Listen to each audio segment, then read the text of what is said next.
My close friend, who said she would hold my antique lamp for safekeeping, is now claiming that I gifted it to her, and that if I insist on taking it back, our friendship is over.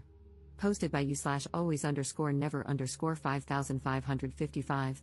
I, 45F, have a dear friend, Lauren, 43F. We grew up together, and she was a bridesmaid at my wedding 20 years ago. Several years ago, my husband and I had a great opportunity to work and live abroad for a few years. This required us to sell our house and most of our belongings, putting the rest in storage. One item I didn't want to let go of was a beautiful antique crystal lamp that belonged to my late grandmother. It holds many important memories for me. Unfortunately, our storage unit was so full that I was afraid I wouldn't be able to fit it in without giving up something else we wanted to keep. I mentioned this dilemma to Lauren, and she immediately offered to hold on to the lamp for me. She said it would look gorgeous in her living room and that she'd be proud to display it there until we returned. I was thrilled. Well, our time abroad recently came to an end, and we are now back in the US.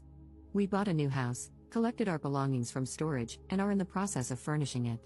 I asked Lauren for my lamp back, and she got all upset, insisting that she understood it was a gift. I reminded her that it was a family heirloom that she promised to keep for me until I returned, but she insists that's not how she remembers it. She said she adores the lamp, it's the focal point of her living room decor, and that if I demanded it back, our friendship would be over. I'm heartbroken. She is one of my oldest friends, and while she can be quirky, she's never done anything like this before. I don't want to lose her friendship, but I also don't want to lose a treasured family heirloom. It's also worth quite a bit of money, it appraised at over $2,000. To be clear, I am 100% confident that I did not tell her it was hers to keep. Given our lifelong friendship, I thought it was safe to leave it with her. I can't even fathom why she thinks I gave it to her. We are not rich, and I would never give such an expensive gift to anyone. To make matters worse, I told my sister about all of this, and she was livid. That lamp holds memories for her too, and she was furious at the thought of it being lost to our family. I've always intended to pass it down to my own daughter. So, last week, I told Lauren I want the lamp. She burst into tears, accused me of putting material things over friendship, and said she'd give it back, though she keeps coming up with excuses for why she's been too busy to bring it over or let me come by to get it. Now I'm wondering if she's right. Is a lifelong friendship more important than a lamp? Am I the jerk for demanding it back, hurting Lauren's feelings, and making her think I don't care about our friendship? Commenter. She's the one who issued the ultimatum. She's the one who would rather have her aesthetic house with a lamp than you as a friend. She's the one who convinced herself you'd let her keep a beloved antique, despite the fact that she only has possession of it because you wanted to keep it. Her own logic and story are full of holes, and she knows it. That's why she's going nuclear. When was the last time you were at her house? Have you seen the lamp recently? Are you sure it hasn't been broken or sold? Or is she really so deluded that she built her room around an item she doesn't own and has been showing off her antique for years? Ops response. Yeah, I have to agree with you. Oh, and yes, I did swing by her house to say hello a few weeks ago when we first got back, and the lamp was there. I didn't ask for it back at that time because we were still in the process of buying a house, so I had no place to put it. But I do now, and damn it, I want it back. Update 1 day later. I got the lamp back. I want to thank everyone who commented for all the support. It helped me realize how I was allowing Lauren to manipulate me into believing that I was somehow in the wrong for wanting my lamp back. Early this morning, I drove over to her house. It's Saturday, so I figured she'd be home, and she was. I could tell as soon as she opened the door that she knew why I was there. And yes, the lamp was there. Someone suggested in the comments that I bring her a bottle of wine to thank her for caring for my lamp, and I thought that was a great idea. Lauren does love wine. I brought her a very nice bottle that we brought back from abroad. I said I was sorry things had gotten tense between us and told her that I value her friendship very much.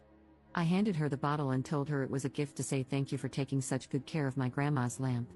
I said, I'm sorry if there was any confusion about my intention in letting you hold on to it, but I think you know now how important that heirloom is to me and my family, and I need to take it back. She kept saying she believed it was a gift, but I stood my ground and told her she was remembering it wrong. I reminded her that it was a family heirloom. I said, think about this, to you, it's a pretty lamp. To me, it's a reminder of my departed grandma and all the wonderful times spent in her house with this lamp lighting up her living room. How could she argue with that? I didn't get angry, I remained calm but firm. In the end, she just threw her hands up and said, fine. I unplugged the lamp, gave her a hug, and left. She was clearly upset, but I didn't stick around to see how she reacted.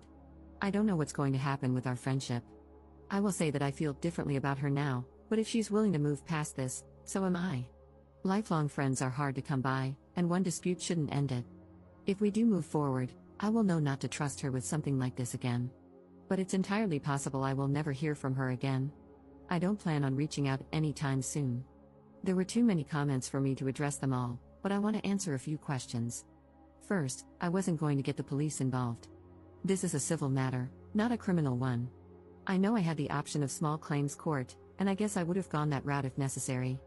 I have plenty of photos of that lamp in my other house and even in my grandma's living room. My sister lives in another state, so bringing her wasn't an option.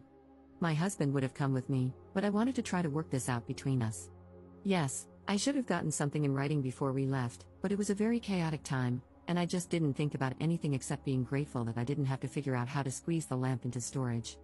Lesson learned. I don't really care what she says to our mutual friends. If anyone asks me about it, I'll tell them the truth. Commenter. Well done on getting your lamp back and remaining calm and kind. It's a difficult balance in situations like that. It's also so sad that you have to think about getting something confirmed in writing when trusting a lifelong friend. I think you can walk away with your head held high and conscience intact. It's now down to Lauren to decide what sort of person she is. Ops response. Thank you, and you bring up an important point. I did take some heat in the comments for not getting anything in writing. While I admit I honestly didn't even think about it at the time, we were getting ready to move overseas, and things were crazy. I think that even if I had, I might not have done it. It would have made for an awkward conversation, implying that I don't trust someone I've known my entire life. She's always been a bit sensitive, and I'm pretty sure that discussion would have been uncomfortable at best, kinda like asking a fiancé for a prenup. It suggests that you think there's a chance something will go wrong, and to an emotionally sensitive person, that may not go or very well. But, like the divorced person who learns a hard lesson about not getting a prenup, I know better now.